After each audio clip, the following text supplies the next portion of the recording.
Sean bienvenidas y bienvenidos a su programa Abogacía Digital. En esta ocasión tendremos como invitado al doctor Rogelio Rodríguez Garduño, quien es profesor de la Facultad de Derecho de la Universidad Nacional Autónoma de México y un experto en aeronáutica. Por supuesto, con él platicaremos sobre el estado actual de la legislación en la materia, cuál es el estado también que guarda la regulación del derecho aeronáutico en México y, por supuesto, cuál es el estado que guarda el uso de la tecnología en nuestro país con todo lo relacionado con la industria aeronáutica. La importancia de conocer cuál es la relación que existe entre el derecho aeronáutico, la legislación de la materia, la regulación de la misma y la tecnología que se utiliza en una industria como es la aeronáutica es fundamental.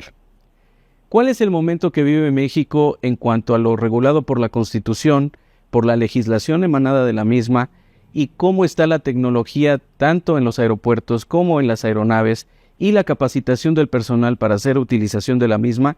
Son algunos de los temas que trataremos con el profesor Rogelio Rodríguez Garduño de la Facultad de Derecho de la Universidad Nacional Autónoma de México, experto en la materia.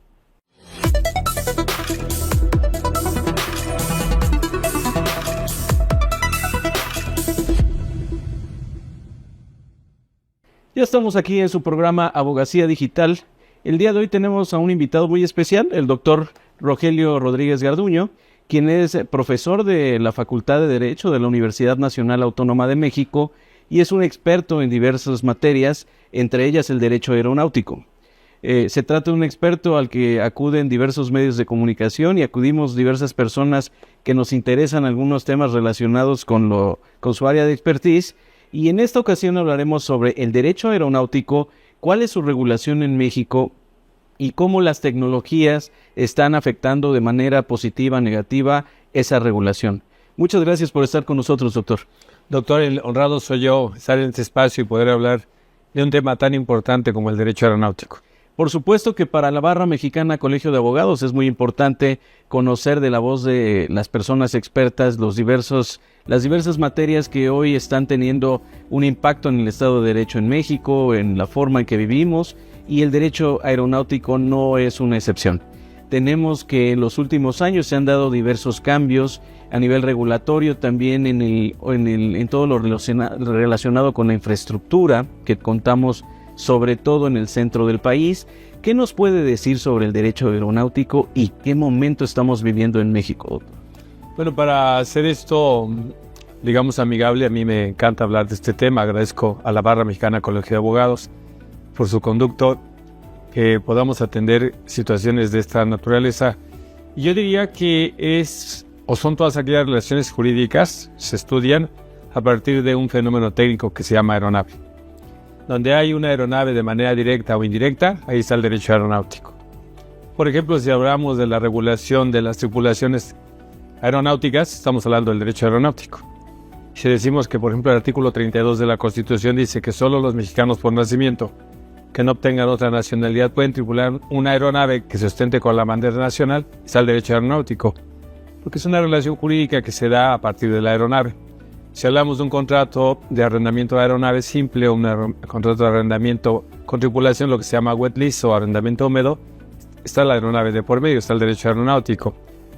Y para hacer esto incluso más cercano, podremos hablar de los servicios de transporte aéreo nacionales e internacionales, donde las personas se someten a un contrato de transporte para ser transportados por la vía aérea, y está presente el derecho aeronáutico.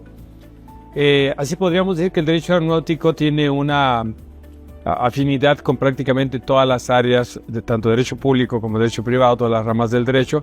Incluso es interdisciplinario o multidisciplinario porque se ocupa de aspectos económicos, políticos e incluso de carácter social y por supuesto también cultural.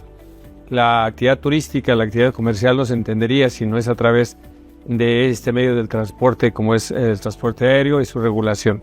Así que el derecho aeronáutico es muy amplio. Nosotros, por ejemplo, a nivel de México tenemos una larga data en esta regulación porque tuvimos a una de las 3 empresas pioneras en la historia de la actividad aeronáutica desde el punto de vista del transporte, que fue Mexicana de Aviación, aquella compañía mexicana de aviación SADCB, surgida en 1921 en Tampico, Tamaulipas. Solo la KLM de los Reinos Países Bajos y Avianca de Colombia de las empresas vivas nos superarían, y a partir de ahí pues, hemos tenido una larga regulación y nos llevaría a la actual, que es a través de la Ley de Vías Generales de Comunicación y la Ley de Aeropuertos, que sustituyeron a la regulación del libro cuarto de la Ley de Vías Generales de Comunicación. Y ese tenor podríamos decir que tenemos una regulación nacional y una regulación internacional extensa en tratados multilaterales como el Convenio de Aviación Civil Internacional, que es el eje, digamos, desde el punto de vista técnico de seguridad en la actividad aeronáutica en lo general, y con sus 18 anexos y con sus normas y métodos recomendados. Pero tenemos, por ejemplo, convenios bilaterales, están muy en boga su análisis, como el que México tiene con Estados Unidos, y que ha resultado tan polémico, que si se ha cumplido o que no. Pero esos tratados bilaterales tienen que ver con los servicios aéreos a nivel aerocomercial. Cuántas rutas se pueden operar, cuántos operadores pueden ser por cada parte, si se van a ejercer derechos más allá de un territorio, qué tarifas o qué régimen tarifario regulatorio existirá en esa circunstancia, si habrá reglas exclusivas para la carga, restricciones para los aeropuertos, etc. Podríamos decir que tenemos un marco internacional y un marco nacional que coexisten, unos para las operaciones domésticas, otros para las operaciones internacionales, pero el derecho aeronáutico es a tal manera singular que aunque hay regulaciones específicas nacionales e internacionales, es uniforme y tiende a buscar la unificación de reglas, porque la seguridad de la aviación no permite otra cosa que esto es así. Claro, es una de las principales características con que hemos sabido cuenta el derecho aeronáutico, con esta estandarización de reglas en el orden internacional. Hablamos de una industria que genera la industria turística, en donde, como usted ya lo comentó, este medio de transporte es fundamental, genera varios puntos del Producto Interno Bruto de cualquier país, no siendo la excepción México, un país muy proclive hacia la industria turística. Es una industria que necesita una inyección muy intensiva de capital en todo momento, y es una industria también con una alta regulación. Entonces, a partir de aquí tenemos que a lo largo de los años, esta industria al parecer ha ido cambiando, usted nos dirá, como experto en la materia, y eso ha hecho también la regulación. Hoy tenemos aeronaves más eficientes, tenemos esquemas de financiamiento pues cada vez más sofisticados, y también tenemos en México una historia, pues podría ser lamentable, de quiebra de aerolíneas, en donde no sabemos bien a bien mañana qué aerolínea habrá. Cada vez la competencia parece ser menor, porque cada vez ya se ha creado un conglomerado muy grande entre dos aerolíneas muy importantes. Tenemos una aerolínea bandera y tenemos algunas regionales que verdaderamente no pueden competir con estos tamaños. ¿Cómo estamos hoy? ¿Cuál es el impacto que tiene esta industria? ¿Y por qué está sucediendo este fenómeno, o históricamente ha sucedido en México? Y una última pregunta, ¿la tecnología aquí en qué impacta? Déjeme empezar de la última pregunta hacia atrás. La tecnología subordina la regulación, subordina, digamos, en qué medida el propio derecho aeronáutico va adecuándose al fenómeno. Lo mismo pasa en el tema tecnológico, por ejemplo, en el tema de los sistemas computacionales. Creo que el derecho se tiene que ir adecuando y no el derecho a ir estableciendo reglas de desarrollo. Creo que son actividades, voy a llamar así, rebeldes. La tecnología de las aeronaves, por ejemplo, nos lleva a ubicar a las aeronaves en cuanto a eficiencia, en cuanto a velocidad, en cuanto a confort, etc. Y ahora, en épocas recientes, déjeme decirle que desde los años 80 se introdujo, con la crisis de los hidrocarburos, se introdujo un nuevo tema, la eficiencia en el consumo de combustible. Entonces la tecnología, tuvimos ya el Concorde, una aeronave supersónica que rebasó los 2.000 kilómetros de velocidad. Es algo probablemente impensable, pero lo tuvimos. Las últimas operaciones de France, derivado del accidente de Charles de Gaulle. Pero no es el tema hoy hacer aeronaves más veloces, sino el tema es hacerlas con menos consumo y más eficientes, con menos tripulantes. En los años 90 y todavía 80, quizá 80 y 90, tenemos aeronaves como el 747 con 5 tripulantes en cabina. Antes subimos con más, teníamos navegantes. Hoy se llevan 2 navegantes en aeronaves prácticamente que podrían volar sin tripulación, pero el elemento humano es necesario. Y digo este tema, doctor, porque En la década de los 80 a finales y con la terminación de la Guerra Fría, el tema es que las aeronaves en desarrollo no habría dónde colocarlas, porque las aeronaves lo mismo se colocan para la industria aeronáutica y también para cuestiones militares. Entonces, incluso una aeronave, la gente tiene la idea de que hay aeronaves para uso militar y aeronaves civiles. No es así.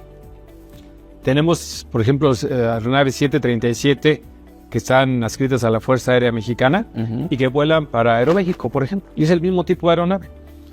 El asunto es que con la terminación de la Guerra Fría, las industrias armadoras norteamericanas se vieron amenazadas con una pérdida de colocación de aeronaves y entonces, en una medida, asumo lo que digo, y bueno, pues es un tema muy discutido, Estados Unidos tomó una medida paternalista para proteger a su industria fabricante de aeronaves y estableció un tema de debate, el tema de la protección del medio ambiente y ver en qué medida las aeronaves contaminan desde el punto de vista de emisión de gases y desde el punto de vista de ruido.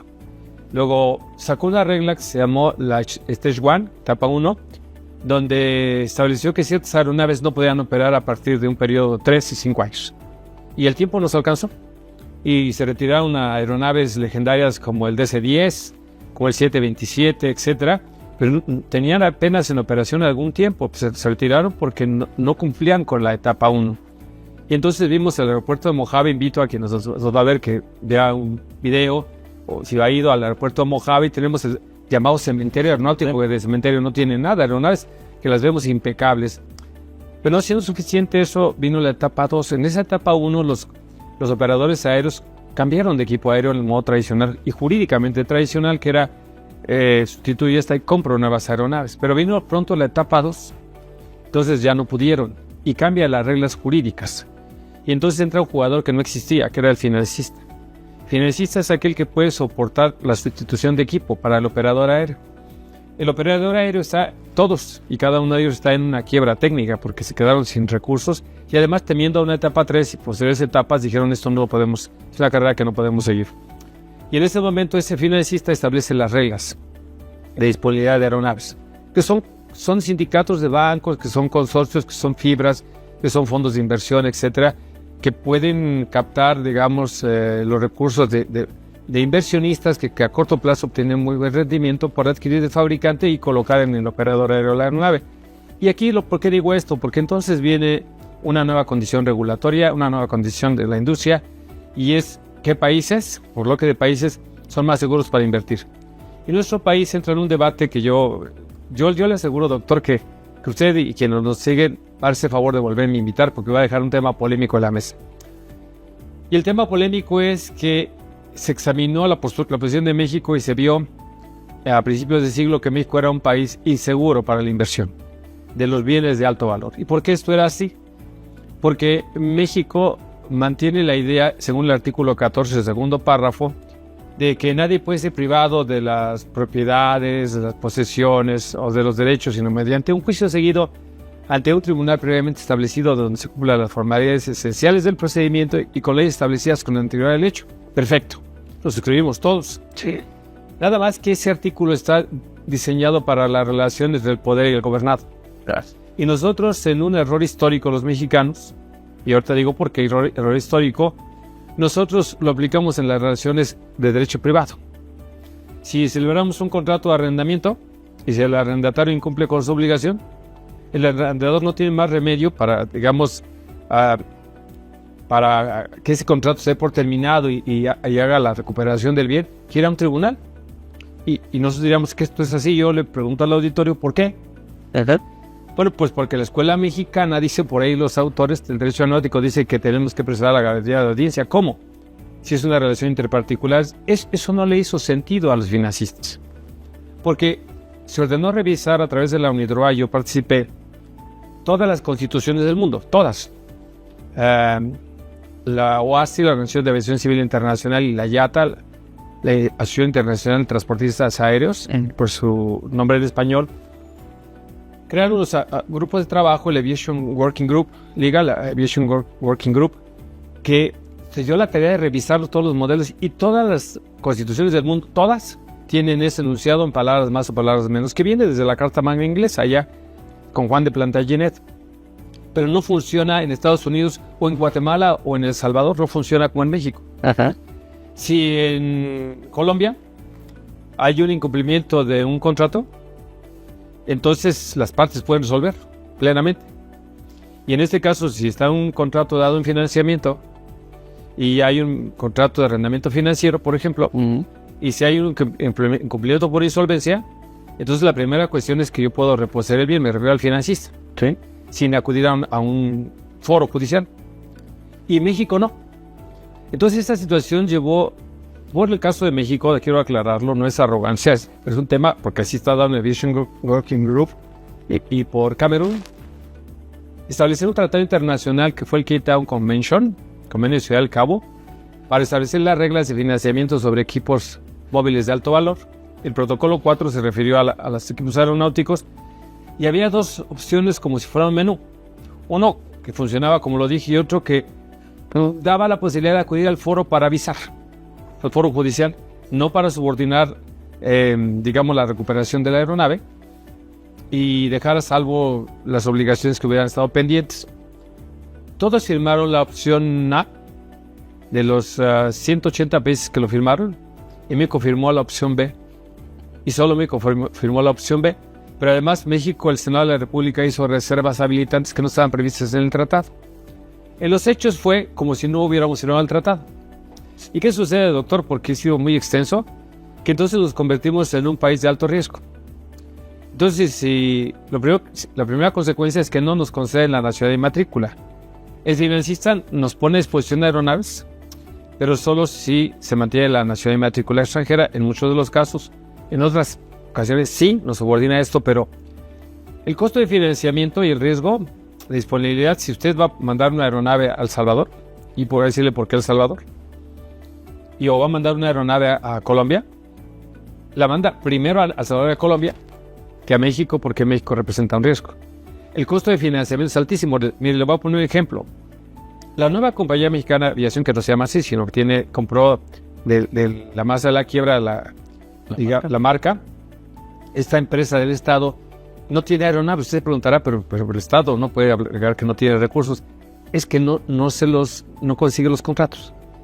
Porque antes los colocan en El Salvador, donde, por ejemplo, ahí tenemos la controladora de una empresa mexicana que es Volaris. Volaris es una empresa de capital mayoritariamente salvadoreño.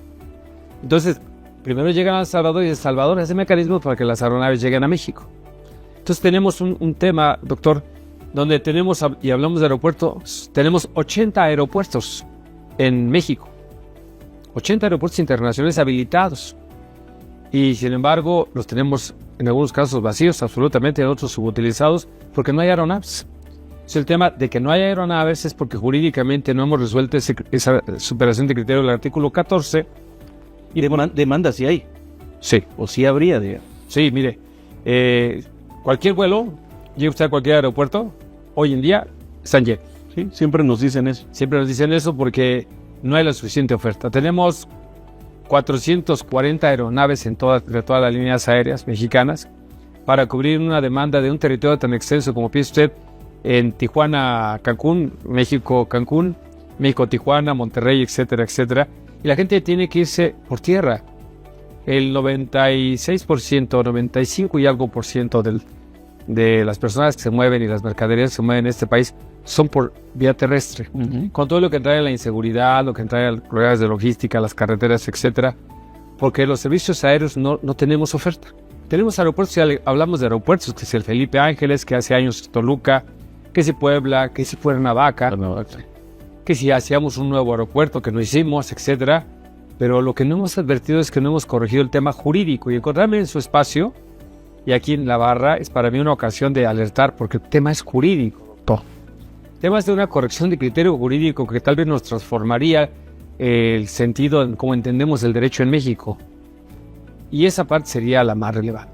No es falta de dinero, no es falta de financiamiento, no es falta de demanda en su caso, no es falta de una población que potencialmente pueda utilizar estos servicios, que finalmente son servicios públicos, sino se trata de un tema jurídico que tendríamos que remover los obstáculos para poder promover la inversión en el sector. Eso en principio. Y para cerrar nuestro programa yo le haría una pregunta. ¿cuál es el estado que guarda hoy la tecnología, la vanguardia? ¿Estamos a la vanguardia o no en lo que tiene que ver con la tecnología en México? ¿No hay una forma de que no lo estuviéramos gracias a esta estandarización, o sí hay rezago en algún sentido? Hablemos de la aeronave directamente. No hay rezago en la aeronave porque hoy en día hay 3 empresas líderes que fabrican aeronaves. No las mencionaré por su mayor importancia, quizá si acaso por volumen o historia. La Boeing norteamericana, que digamos se quedó con McDonnell Douglas y la propia empresa. Airbus, que es un consorcio europeo en Toulouse, y la empresa brasileña. Por ahí tenemos a Bombardier, tenemos a otras empresas que no son las proveedoras. Salimos al mercado en China, en México, en Rusia, Estados Unidos, en cualquier parte del mundo. Esas son las 3 principales fabricantes, y la tecnología en aeronaves es de lo más avanzado. Digamos que hoy en México se operan aeronaves de primera tecnología. Tenemos el 777, el 787 de Dreamliner, aeronaves que tienen una autonomía de vuelo de 18 horas, impensable. 18 horas con reserva, porque podrían realmente operar 22 horas. Y este tema tiene que ver con aquella aeronave que se extravió y que se pudo corroborar operación después de 22 horas de vuelo. En materia de aeropuertos tenemos probablemente rezagos en materia de control del tránsito aéreo, porque no hemos, sí hemos comprado, nos hemos subido a la tecnología por cuestiones mandatorias, pero es curioso, no hemos contratado los asesoramientos. Hace poco estuve en el CNAM, Servicio de la Navegación Aérea Mexicana, y decían que la separación no se podía llevar a cabo para mejor aprovechar las maniobras de aproximación en la zona metropolitana, porque teniendo el equipo no compramos la capacitación. O sea, ahí creo que no podríamos decir, tenemos la tecnología, pero no el uso, no hemos capacitado al personal para esas partes en algunos temas tecnológicos. En materia de autoridad aeronáutica y formación de ingenieros aeronáuticos hay un rezago. Nuestro querido Instituto Politécnico Nacional, nuestro queridísimo Instituto Politécnico Nacional, forma a los ingenieros aeronáuticos, y en sus instalaciones tiene equipos de los años 60. No hay un intercambio con las empresas, no se ha promovido por el Estado mexicano que los estudiantes vayan a una estancia a Toulouse o a Estados Unidos o a Brasil o a Canadá para que estén al día, y así los ingenieros aeronáuticos, cuando salen y son autoridad aeronáutica, están muy lejos del fenómeno tecnológico.